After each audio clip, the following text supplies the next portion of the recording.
अरे क्या हुआ तपस्या बेटा, रो क्यों रही हो? मैं माँ के लिए दवा लेने गई थी। दवा लेने गई थी?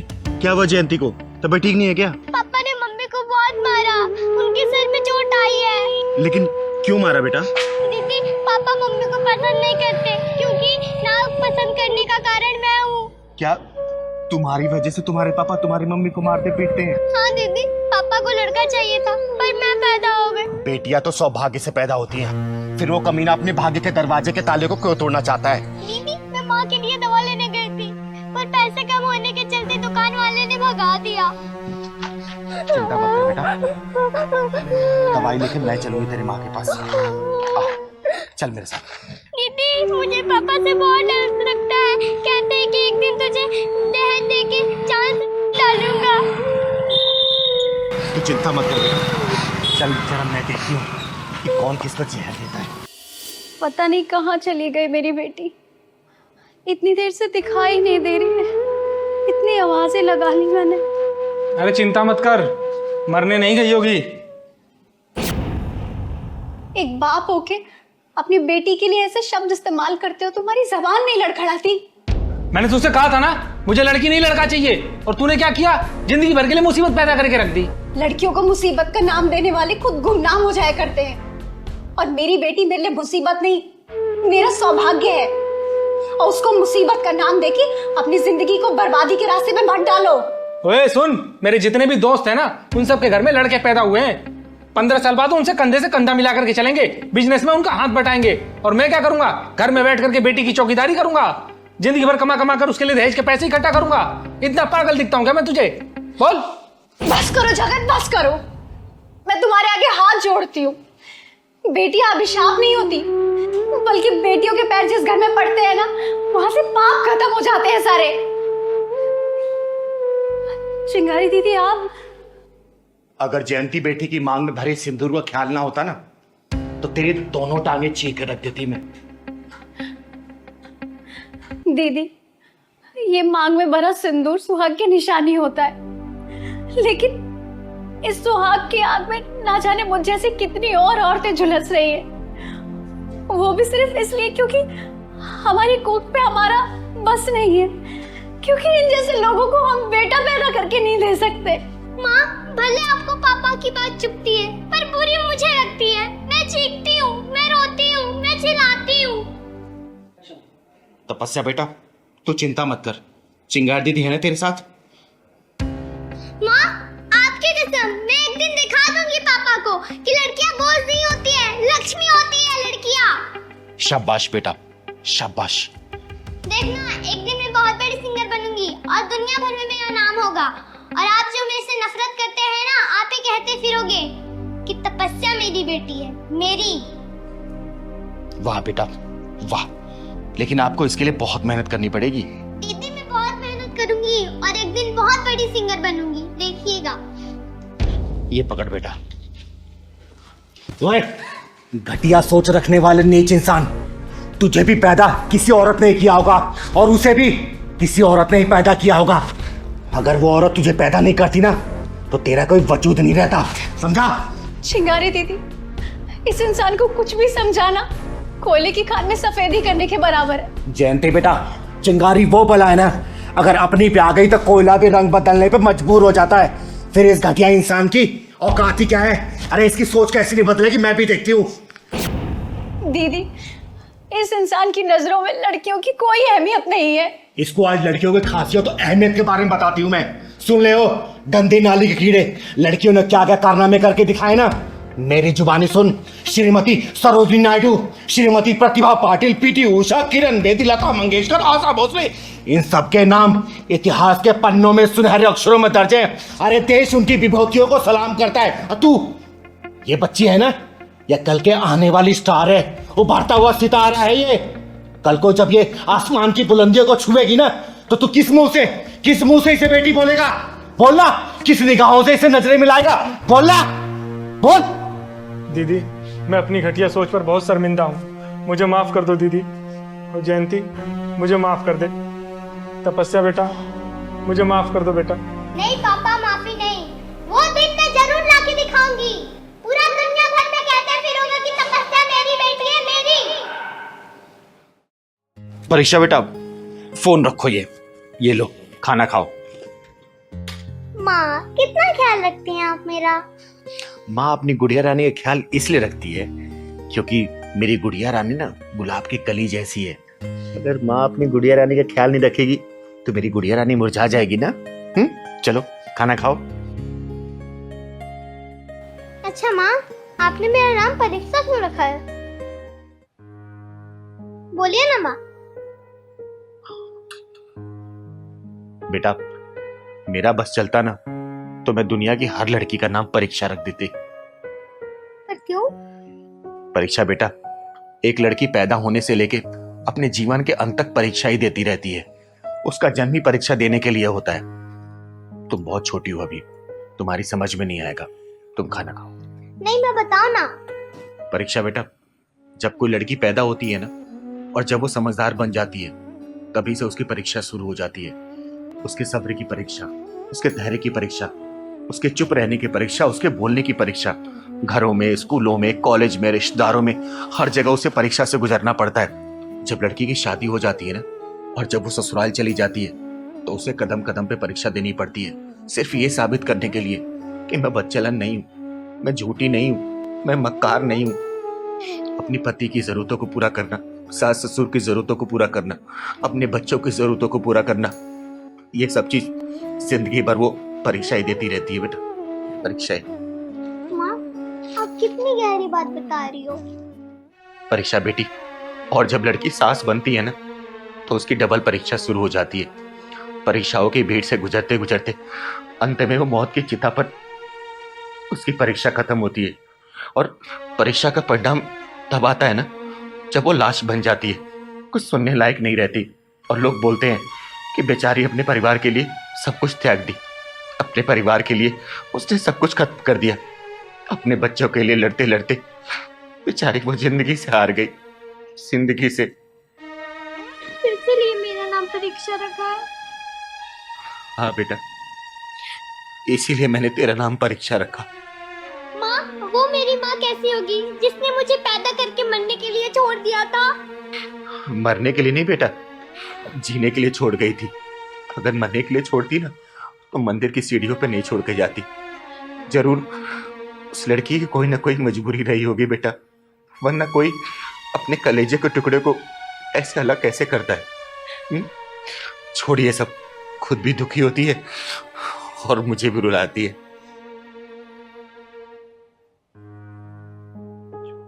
दीदी नमस्ते। अरे वंदना बेटा, नमस्ते नमस्ते। आ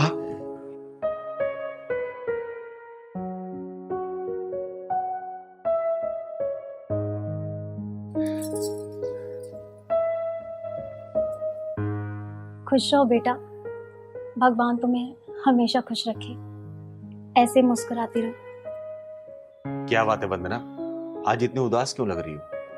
दीदी अब तो मेरी सारी जिंदगी ऐसे उदासी में ही कटने वाली है। क्या मतलब? मैं कुछ समझी नहीं। दीदी आप तो जानती हो कि मेरी शादी को 5 साल हो गए हैं और अब तक मुझे माँ बनने का सुख भी नसीब नहीं हुआ है और मैं कभी माँ भी नहीं बन सकती। ऐसे कैसे हो सकता है? मैं सही कह रही हूँ दीदी, हम दोनों ने सासू माँ के कहने पे अपने टेस्ट करवाए थे और सारी कमी मेरे अंदर ही निकली।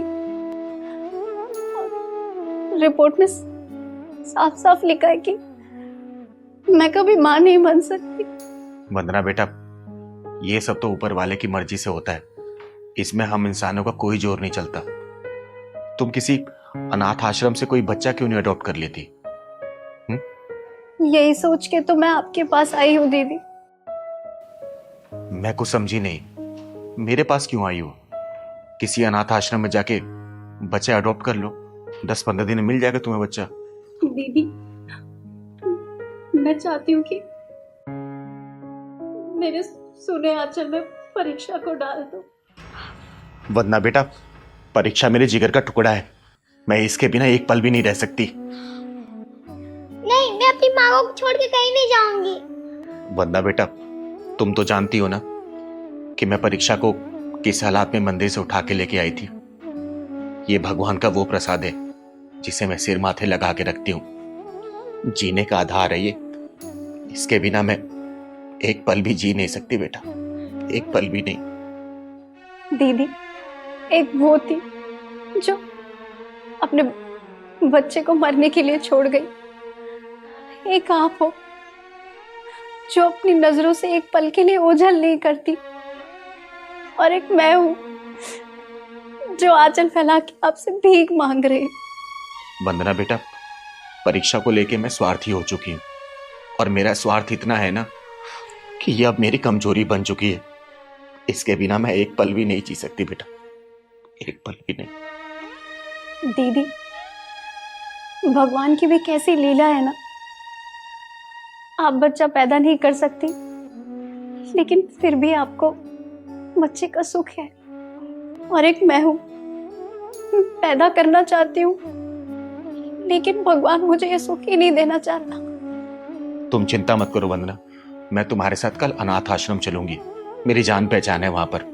देखना तुम्हारी सोनी गोद में ना खुशियों के फूल मुस्कुराएंगे। अब फूल। माँ, ये अनाथ आश्रम क्यों बनाया जाता है?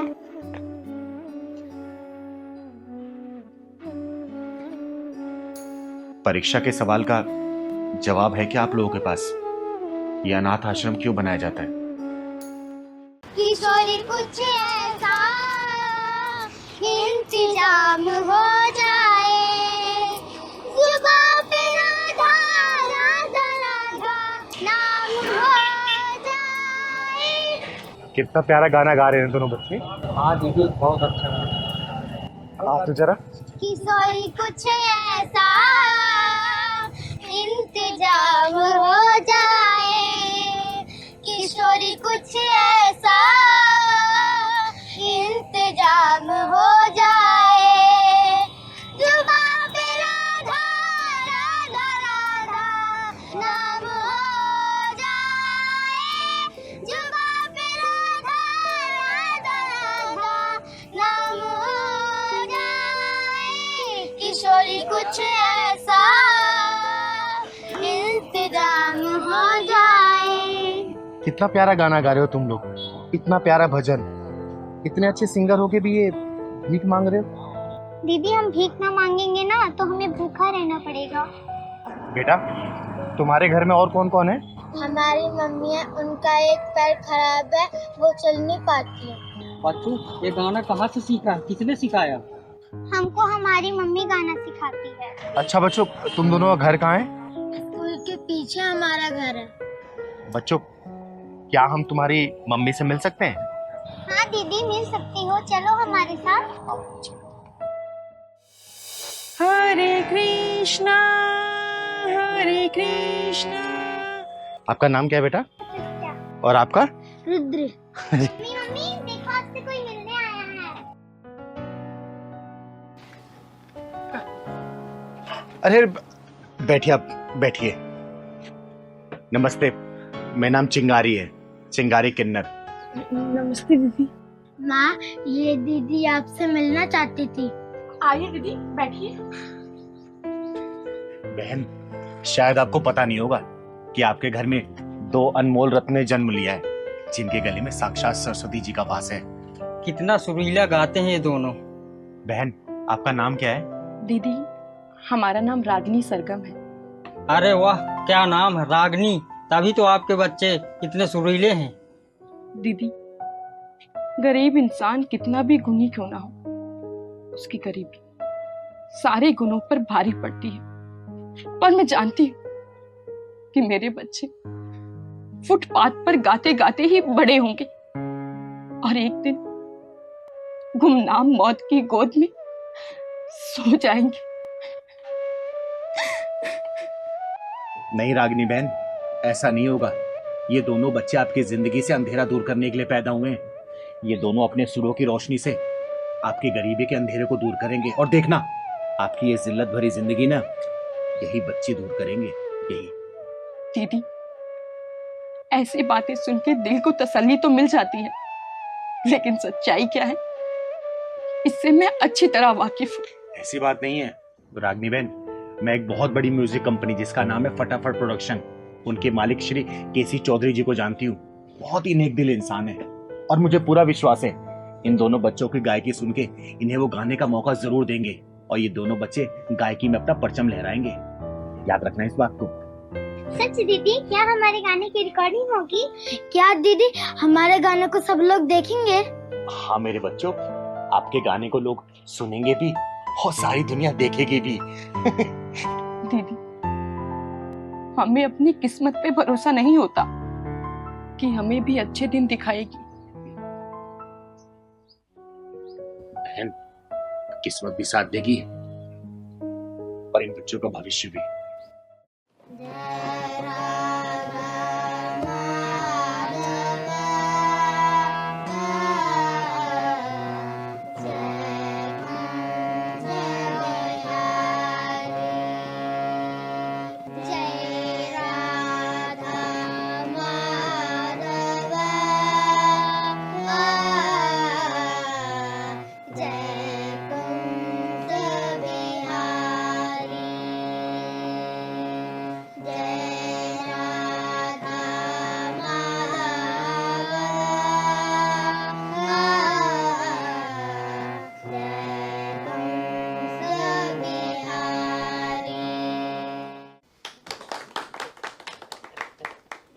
सर, कैसा लगा आपको बच्चों का गाना?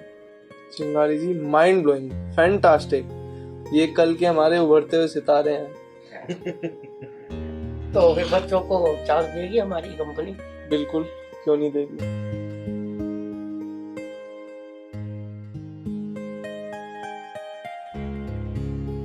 हेलो, हाँ राज जी, मैं आपके पास 2 बच्चों को भेज रहा हूँ, इनकी रिकॉर्डिंग कराइए। हमारी कंपनी के उभरते हुए सितारे हैं ये। जी जी बिल्कुल जी। Thank you sir, thank you so much. किसी कुछ ऐसा इंतजाम हो जाए, किसी कुछ ऐसा इंतजाम हो जाए, जुबां पे नाम हो जाए, जुबां पे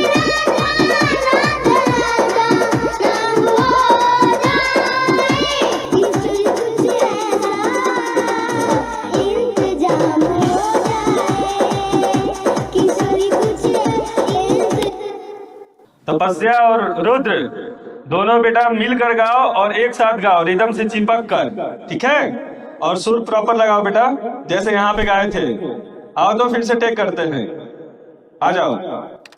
किसी कुछ ऐसा इंतजाम हो जाए, किसी कुछ ऐसा इंतजाम हो जाए।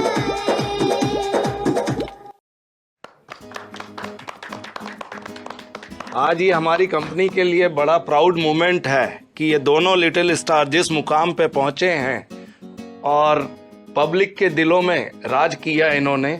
बहुत ही कम समय में बहुत अच्छे इन्होंने गाने प्रस्तुत किए हैं और आप सब लोगों का बहुत प्यार मिला इनको, और इसका टोटल श्रेय चिंगारी जी को जाता है। चिंगारी जी ने इनकी कला को पहचाना और वो कंपनी में इन बच्चों को लेके आए, और देखो आज बच्चों की इस कला की वजह से किस मुकाम पे ये बच्चे पहुंचे हैं। आप सबने जो प्यार दिया है, मैं चाहूंगा कि चिंगारी जी इनके बारे में 2 शब्द कहें। चौधरी साहब, ये तो आपका बड़प्पन है जो आप पूरा श्रेय मुझे दे रहे हैं। हालांकि मैंने कुछ भी नहीं किया है, मैंने तो सिर्फ इन दोनों बच्चों को सिर्फ रास्ता दिखाया है। मैंने बहुत नाम सुना था कि फटाफट प्रोडक्शन कंपनी हर उस अच्छे सिंगर को मौका देती है जिनके अंदर वो काबिलियत होती है। मैंने इन बच्चों को सिर्फ एक जगह दिखाया और चौधरी साहब ने भरोसा करके इन बच्चों को गाने का मौका दिया, और आज देखिए ये बच्चे कामयाबी की ऊंचाई को छू रहे हैं। इन बच्चों ने ये जरूर साबित कर दिया कि मेहनत और लगन से कामयाबी की ऊंचाई को छुआ जा सकता है।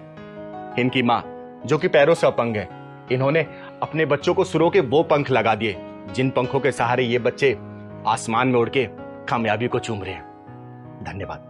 चिंगारी दीदी, आपने मेरे बच्चों को फुटपाथ से उठाकर आकाश की ऊंचाइयों तक पहुंचा दिया। आपका बहुत बहुत धन्यवाद। मैं आपका एहसान कभी नहीं भूलूंगी दीदी। अरे नहीं बहन, इसमें एहसान वाली क्या बात है। मैंने क्या किया, मैंने तो सिर्फ रास्ता दिखाया, बाकी तो आपकी लगन और आपके बच्चों की मेहनत है। हमेशा खुश रहिए आप लोग। इसी तरीके से फटाफट प्रोडक्शन को प्यार दुलार आशीर्वाद देते रहे ताकि ये कंपनी दिन दुनी रात चौगुनी तरक्की करते रहे। और ये तो सिर्फ एक ट्रेलर है, पिक्चर अभी बाकी है दोस्तों देखना। इस कंपनी से बहुत सारे सुरीले सिंगर आते रहेंगे और कामयाबी वहां तक चूमेंगे। बहुत बहुत धन्यवाद। अरे कैसे सुखदेव जी? बहुत बढ़िया चिंगारी, कैसी आप? मैं ठीक हूँ, ये लीजिए प्रसाद लीजिए। अच्छा अच्छा, मैं भी आया था हनुमान जी के दर्शन करने। कर लीजिए, पूजा कर लीजिए। जा रही होगी पूजा? हाँ हाँ। अच्छा ठीक। अरे सुनीता चाची कैसी हैं आप? बेटा भगवान की पूरी कृपा है, जितना सोचा था उससे कहीं ज्यादा भगवान ने दिया है, किसी भी चीज की कोई कमी नहीं है। फिर तो इस एकादशी में विशाल भंडारा करवाएंगी ना? हाँ हाँ चिंगारी बेटा, ये कहने वाली बात कोई है, भंडारा तो हमारी तरफ से ही होगा। 2 लड्डू और दो ना चिंगारी जी। अरे 2 क्या, ये लीजिए, 3 लीजिए। अरे चाची, मंदिर आना हम तो कभी कभी भूल जाते, लेकिन आप कभी भूलती नहीं चाची। बेटा बस ना आदत हो गई है। इसके भी ना 2 फायदे हैं। पहला, भगवान के दर्शन हो जाते हैं। दूसरा, यहाँ आके ना तरह तरह का प्रसाद भी खा लेती हूँ, तो नाश्ता भी हो जाता है। अरे चाची बड़े खुले दिलों वाली हैं आप, कुछ छुपाती नहीं है, एकदम बिंदास हैं। हाँ बेटा, किसी भी चीज की कोई कमी नहीं है। मोटी पेंशन आती है, बेटा बहुत अच्छा कमा रहा है, और बहू तो देवी समान है, किसी भी चीज की कोई कमी नहीं होने देती, बेटी की तरह मेरी सेवा करती है। लगता है कि भगवान भोलेनाथ और बजरंग बली की आधी कृपा आप ही के ऊपर है। आधी नहीं, पूरी कृपा बरस रही है भगवान की मेरे ऊपर। हाँ चाची, हनुमान जी की कृपा पूरी बरस रही है आपके ऊपर।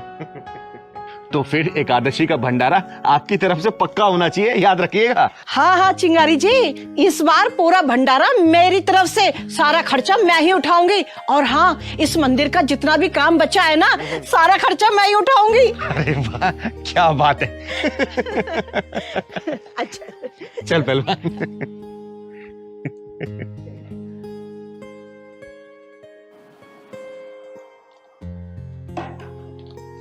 फटाफट से फिनिश कर लो इसे। फटाफट क्यों? अभी तो ऑफिस जाने में टाइम है ना। अगर आपकी परम पूजनीय माताश्री आ गई ना, तो मुझे उनके लिए भी नाश्ता बनाना पड़ जाएगा। अरे वो तो रोज मंदिर से प्रसाद का नाश्ता करके आती है कहीं कहीं। उनका पेट कभी भरता है क्या? कितना भी खाने को दे दो हमेशा कम पड़ जाता है, इसलिए तुम जल्दी जल्दी से फिनिश कर लो।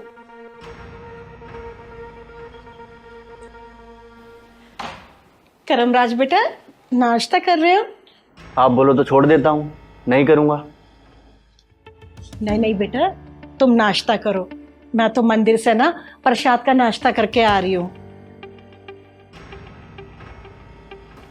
मम्मी ये क्या है, अब आप भीख भी मांगने लगी? अच्छा नाम रोशन कर रही हैं आप हमारा। बाहर लोग कहते फिरते होंगे बेटा खर्चे को पैसे नहीं देता और बहू खाने के लिए नहीं देती। ना ना बेटा, ऐसी कोई बात नहीं है। मैं तो इस घर की इज्जत में ना 4 चांद लगाने की कोशिश करती हूँ। इस घर में मेरी क्या इज्जत है, क्या वैल्यू है, ये इस घर तक ही सीमित है। और घर के बाहर मुझसे ज्यादा खुशनसीब कोई नहीं है। सुन रहे हो अपने माँ के व्यंग बाण कैसे चला रही हैं अपनी जुबान की कमान से? बेटा, मैं व्यंग बाण नहीं चला रही हूँ।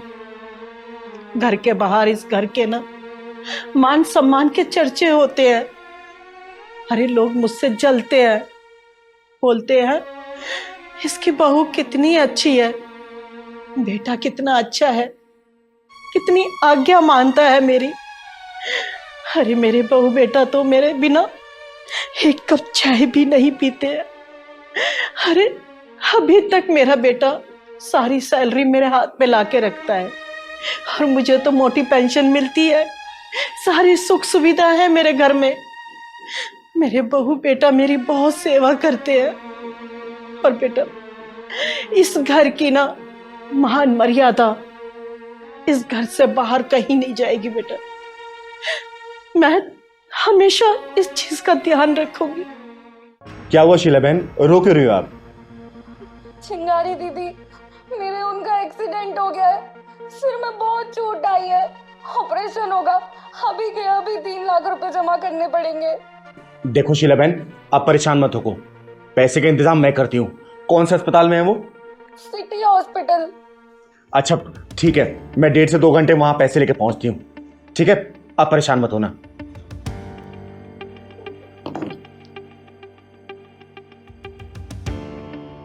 दीदी इतने पैसा कहाँ से लाओगी? घर में 50-60 हजार रुपए पड़े हैं। परसों तो रमन चाचा के लड़की के शादी में दे दिया। पहलवान, शीला बहन के हस्बैंड का एक्सीडेंट हो गया है, 3 लाख रुपए की जरूरत है, समझ नहीं आ रहा मैं कहां से दूं। सुना, सुनीता चाची है ना, उनसे ले लेती हूँ, 10-12 दिन वापस कर दूंगा उन्हें। कैसे रहेगा? दीदी फोन करके पता कर लो ना घर में है कि नहीं। अरे पहलवान, फोन करने की क्या जरूरत है, उनका घर रास्ते में पड़ता है, वहीं से ले लेंगे। चल लाइट बंद कर दे।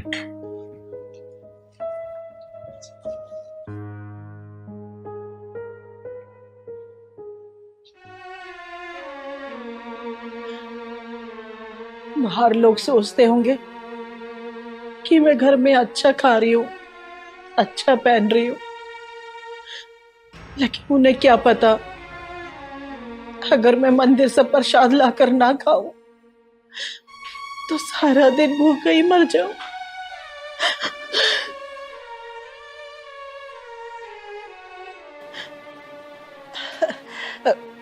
चिंगारी तुम? हाँ मैं। अरे वहां क्यों खड़ी हो, अंदर आओ ना। चाची, लगता है कि दोहरी जिंदगी जी रही हो आप, घर के बाहर कुछ और घर के अंदर कुछ और। चिंगारी बेटा, जो मैं बाहर दिखती हूँ, जो बोलती हूँ, वो सब झूठ है। सच तो यह है, अगर मैं मंदिर से प्रसाद लाकर ना खाऊं ना तो सारा दिन भूखे ही मर जाऊं। मेरे बहू बेटा ना मुझे खर्चा देते हैं ना खाने के लिए देते हैं। मुझे छोड़कर दोनों बाहर गए खाना खाने के लिए। और हम समझ रहे थे कि आपकी जिंदगी बड़े मजे से कट रही है। बेटा, जो बुजुर्ग पार्कों में ताश खेलते हुए नजर आते हैं ना, जो अपने बच्चों की तारीफ किया करते हैं, उनमें से आधे लोग ना मेरी तरह होते हैं, जो अपने घर की इज्जत बचाने के लिए झूठ बोलते हैं। बाहर से चमकती हुई इन ऊंची ऊंची कोठियों में इतना अंधेरा है, आज पता चला मुझे। अरे दुनिया बाहर की चमक को देख के ये सोचती है कि घर के अंदर रहने वाले लोग सुखी होंगे, लेकिन अंदर आके पता चलता है कि यहाँ तो दुख और आंसुओं का समंदर भरा पड़ा है। चिंगारी बेटा, ना जाने मेरे जैसे कितने लोग खाली पेट होते हुए भी भरे पेट होने का नाटक करते हैं। बाहर तो मैं लाखों करोड़ों की बातें करती हूँ, लेकिन सच तो ये है कि मेरे पास 1 रुपया भी नहीं है। सच कह रही हो चाची, अपनी औलादों की करतूतों पर पर्दा डालने वाले आपके जैसे न जाने कितने लोग नकली मुस्कुराहट लिए फिरते हैं, अपने घर की फटी हुई इज्जत को झूठ नामक चादर से ढकने की कोशिश करते हैं। चिंगारी बेटा, सच्चाई जानना चाहती हो ना तो शाम को किसी पार्क में जाके देखना, वहां पर ना बुजुर्ग रात होने के बाद भी बैठे हुए मिलेंगे, क्योंकि उनको ना घर जाने से डर लगता है। चाची, मैं बहुत पैसे वाली तो नहीं हूँ, लेकिन हाँ, मैं आपसे वादा करती हूँ कि ऐसे लोगों के लिए खाने और रहने के लिए मंदिर के बगल में एक ऐसा घर बने जहाँ पे हर इंसान आके रह सके। जो लोग अपने आत्मसम्मान को दांव पे लगा देते हैं ना, उनके लिए ऐसी जगह बनाई जाए। चाची, आप अभी इसी टाइम हमारे साथ चलो। चिंगारी बेटा, लेकिन कुछ नहीं चाची, आपको हमारे साथ चलना ही पड़ेगा। चाची देखो, आपके जैसे न जाने कितने मजबूर असहाय लोग मंदिरों की लाइन में लगते हैं प्रसाद के लिए। और एक बात और, अपनी बहू बेटी की इज्जत को बचाने के लिए ना, अपने आत्मसम्मान की इज्जत से समझौता नहीं करना। आपको हमारे साथ ही रहना है। और चाची, इस अंधेरी कोठरी में आपको रहने की कोई जरूरत नहीं है, जहाँ पे खुशियों की रोशनी देखना नसीब ना हो। चलो हमारे साथ, चलो। बेटा कुछ नहीं, आप चिंगारी के साथ रहेंगे, चलिए। तुम्हें आज 2 साल बाद अपनी माँ की और तुम्हें अपनी सास की कैसे याद आ गई? चिंगारी जी, मैं इन दोनों को ना अच्छी तरीके से जानती हूँ, बिना लालच के तो यहाँ आए नहीं होंगे ये।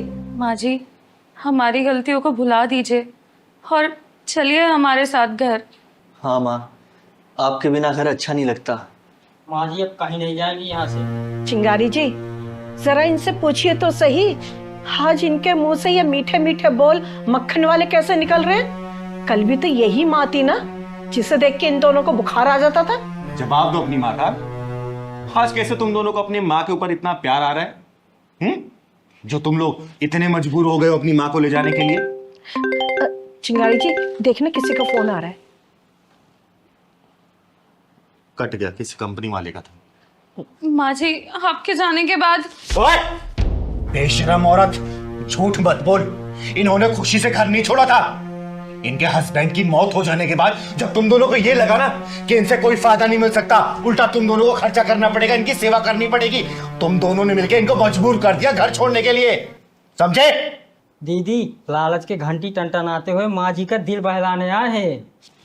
अरे वेदों में लिखा है कि माँ के पैरों में स्वर्ग होता है, माँ के आंचल छाव तले दुनिया की सारी खुशियां होती है जो कि लाखों करोड़ रुपए से भी कमाई नहीं जा सकती।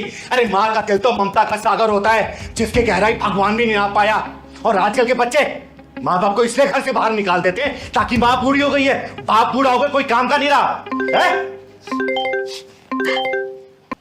हेलो नमस्कार जी, मैं इंश्योरेंस कंपनी से कुणाल बात कर रहा हूँ। क्या मेरी बात आशा जी से हो सकती है? लो आशा जी से बात करो। हेलो, क्या मेरी बात आशा जी से हो रही है? हाँ मैं आशा बोल रही हूँ। आशा जी, मैंने आपसे बहुत ज्यादा कांटेक्ट करने की कोशिश करी है लेकिन आपका फोन नहीं लग पा रहा था, ना आपके घर पे कोई था। तो आपका 1 करोड़ का चेक मेरे पास रखा है, आप आके ले जाइए। ठीक है, मैं ब्रांच में आ जाऊंगी। ओके मैम, ठीक है। अब पता लगा इन दोनों का प्यार मेरे लिए हिलोरे क्यों ले रहा है। अरे जो माँ इनके लिए बोझ लग रही थी, आज उसके लिए प्यार उमड़ रहा है। चिंगारी जी, आपने इतने दिनों तक मेरी माँ का ख्याल रखा, उसके लिए बहुत बहुत धन्यवाद। माँ जी अब नाराजगी छोड़ दो और घर चलो। ओए लालच के लालची कमीनों, अरे तुम दोनों इतने बेशरम हो ना कि तुम्हें देख के शर्म भी शर्म आ जाए। अरे तुम दोनों को जब पता था कि इस माँ के पास कुछ नहीं है तो तुम दोनों ने क्या किया? तुम दोनों ने मजबूर कर दिया इन्हें घर छोड़ने के लिए। और जब तुम्हें यह पता चला कि ये तुम्हारी माँ 1 करोड़ की मालकिन हो गई है तो क्या कर रहे हो तुम लोग? गिरगिट की तरह रंग बदल रहे हो, घड़ियाली आंसू बहा रहे हो। अरे बंद करो ये सब, समझे? अरे ये मुझे किस हालात में मिली थी ना, ये मैं तुम लोगों को बता भी नहीं सकती। अरे इनसे बेहतरीन तो भिखारीन रहती हो, भिखारीन। और तुम दोनों ने क्या किया? मजबूर कर दिया घर छोड़ने के लिए। माँ जी तो ने अपनी जान देने जा रही थी, चिंगारी दीदी मैंने बचा लिया मरने से। चिंगारी जी, इन दोनों को तो ये लगता था कि इस पेड़ में तो फल कभी आएंगे ही नहीं। अरे इन दोनों को पता नहीं था कि जिस पेड़ की जड़ों में पति के प्यार और वफादारी की खाद पानी डाली जाती है ना, वो पेड़ कभी सूखता नहीं है, हमेशा हरा भरा रहता है। अरे इनके पति को पता था कि मेरे जाने के बाद उनका बेटा अपनी माँ के साथ कैसा व्यवहार करेगा, इसलिए तो पॉलिसी का बीमा करवा के गए थे वो। अरे माँ की ममता को पैसे से देखने वाली निर्लज औलादें ये क्यों भूल जाती हैं? एक माँ के लिए औलाद से बढ़ के कुछ भी नहीं होता। माँ अपनी औलाद के एक मुस्कान के लिए 100 जिंदगियां कुर्बान कर देती है, लेकिन वही औलादें जब बड़ी होती हैं तो माँ के चेहरे से उसकी मुस्कान छीन लेती है। गुलाब की तरह खिला रहने वाला ये मासूम चेहरा मुरझा जाता है हमेशा हमेशा के लिए। हम अपनी गलतियों की माफी मांगते हैं। हाँ माँ जी, हमें माफ कर दीजिए। माफी गलतियों की दी जाती है, षड्यंत्रों की नहीं। चिंगारी जी, इन दोनों से बोल दीजिए चले जाए यहाँ से, नहीं तो मैं कुछ कर दूंगी। सुन लिया तुम दोनों ने? जब रिश्तों की रोशनी को षड्यंत्रों की हवाओं से बुझाने की कोशिश की जाती है ना, तो रिश्ते ऐसे बुझते हैं कि अंधेरे में जीना सीख जाते हैं। अब इनको तुम्हारी झूठी हमदर्दी की कोई जरूरत नहीं है, क्योंकि इनको बिखरे हुए रिश्तों में एक ऐसा रास्ता मिल गया ना जो खुशहाली की तरफ लेके जाता है। अब वो है इनका 1 करोड़ का चेक। समझे? Get out! I said get out!